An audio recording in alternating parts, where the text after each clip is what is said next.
Sir Richard Branson famously said, "A great reason for rebranding is to avoid being outdated."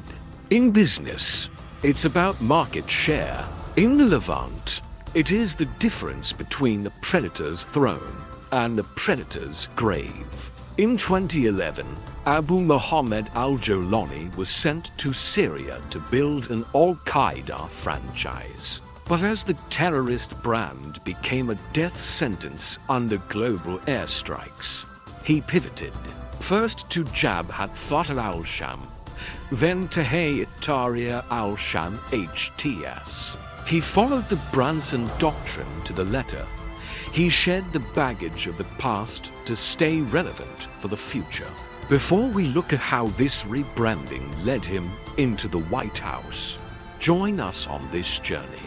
If you value a voice that illuminates the dark spaces of power, subscribe and hit the notification bell. Join the movement for intellectual honesty at Donica de Quella.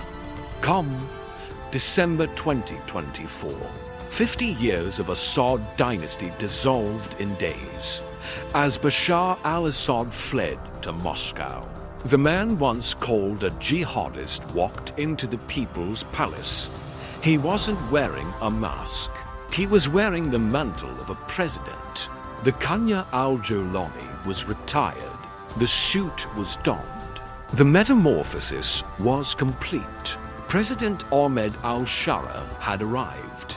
In 2025, the impossible happened. Shara, a man once carrying a $10 million US bounty, was invited into the power corridors of the West and the East. He is the first Syrian leader in a generation to bridge the gap between the White House and the Kremlin. His doctrine is carefully crafted, aligned with Israeli interests by securing the border and expelling Hezbollah in exchange for sovereign recognition. He has traded the axis of resistance for a seat at the table of the axis of realism. Internally, he has been just as surgical. By 2025, the SDF and Kurdish factions were effectively quelled or integrated. Syria is being reunified, not through ideology, but through a pragmatic, iron-fisted statecraft. To keep the Russians at Tartus and the Alawites in check, he has positioned himself as a protector of minorities. It is a fragile peace, but with the promise that he is the only thing standing between Syria and total chaos. His margin for error is razor-thin. He must please the Americans to avoid the fate of al-Baghdadi, please the Turks who remain his biggest backers, and please the Israelis who show a hungry appetite for bombing any shadow of the past. One mistake could reverse every gain.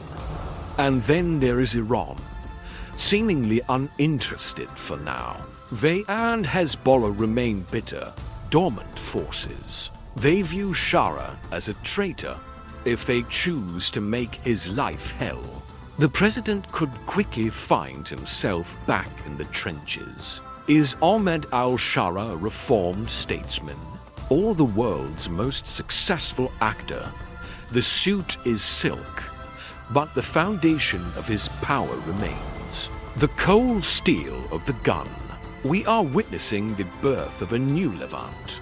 To stay updated on this unfolding history, subscribe and share this journey. Visit Donica de Quella. Come for deeper intellectual rights and alternative analysis. I'm Donica de Quella. Thank you for being an illuminator of the dark spaces.